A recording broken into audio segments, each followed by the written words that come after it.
I'm Christian Van Hoos, Community Manager for the Elder Scrolls Legends. So Christian, talk about what you're showing new here with Elder Scrolls Legends. So today on the floor we have the same essential build of the game that we used at QuakeCon. So you can walk up, you can play practice mode against other people at the booth, you can play against the AI we have set up, and it's just sort of a sneak peek at the new look and feel. We're switching developers from Direwolf Digital to Sparky Pants in the very near future. We've been hyping that up a while so people can walk up and sort of see how it all looks. A lot of the cards look different. Gameplay's still the same. And tomorrow we have our stream. Everyone's doing a presentation for their game. During our game, we're going to be showing off some never-before-seen screenshots of a little bit deeper look into the new build. Excited for that.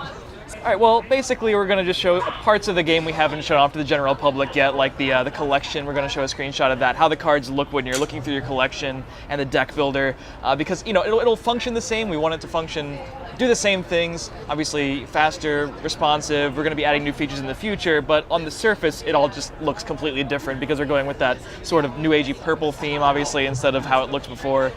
So things like the collection, the people haven't seen before. They've only seen a little bit of the gameplay if they were lucky enough to be at one of these places where they could play on the booth. So just showing people the most updated screenshots we possibly can, because it's been changing frequently. So talk about some of the challenges when managing a community of a card game, especially in 2018, especially in a digital card game in 2018. Yeah, Legends has had its unique set of challenges. I don't know if many other games have ever done the whole switching developers thing, but understandably a lot of the card game communities, they know each other, they're interactive, so there's always these comparisons drawn between other card games, of course, and a lot of our community is really waiting for that new content to come out, a lot of which is sort of hinging upon the new build of the game by Sparky Pants. So it's been an interesting challenge to sort of, bridge that gap from the old version of the game to the new version of the game, but it's been fun. So talk about, do you guys have any plans for like cross-play in the future, if you guys release on any other consoles? Or? Yeah, so right now it's on phones, tablets, PC. You can play on any device you have essentially, except for console. We did announce at E3 that it will be on Nintendo Switch, Xbox, PlayStation later this year ideally.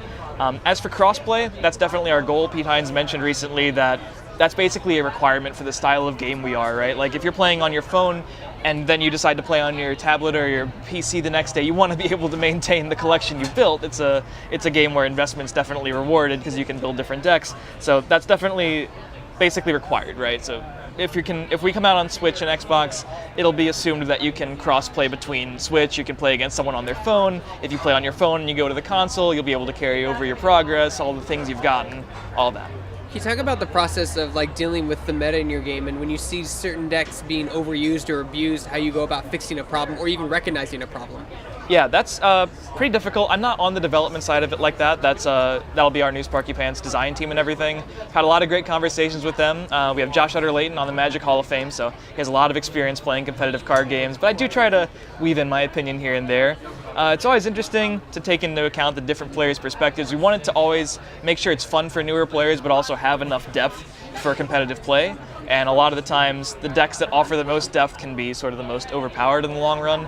But I think one of the most important things is that we're not afraid of making changes, and we're not afraid of changing things again if those changes didn't necessarily get the job done.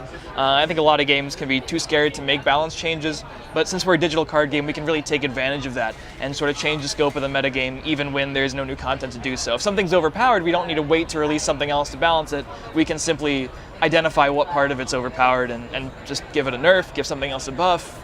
It's pretty easy. Talk about like what separates Elder Scrolls Legends from other digital card games out there.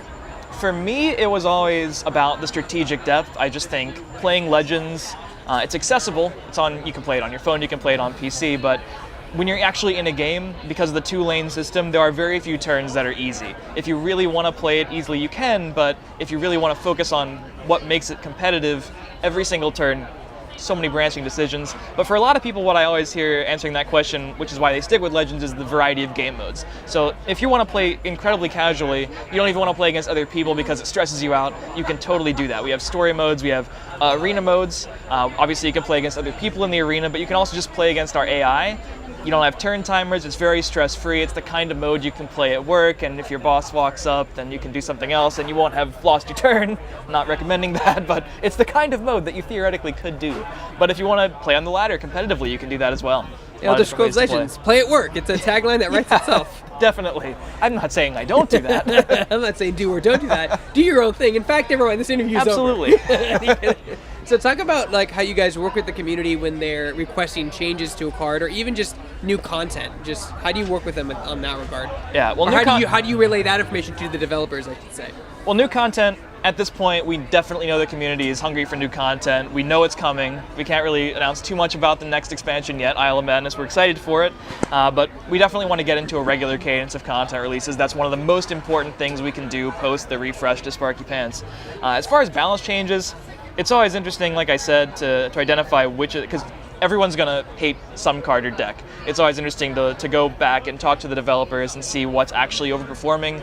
But at the end of the day, we want to make changes that keep the soul of the cards and the decks in line. If someone really likes a certain playstyle, we don't want to remove that playstyle from the game, but if it's just being oppressive in terms of win rate or popularity, or it's something new players are seeing all the time and it's just making it monotonous, we just want to identify those and deal with them in that way.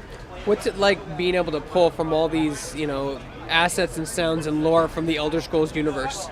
It's pretty great. It's definitely a really established IP. That part is not my domain. I don't actually handle like what the cards, like the lore is behind them and everything, but watching that process happen is great, and watching like how the card developers actually make these effects on the card that are they're supposed to sort of match the feel of the characters from the other games, right? And a lot of our players do come from the other Elder Scrolls games, so they're going to know if it matches appropriately. And I think we've done a pretty good job of that so far.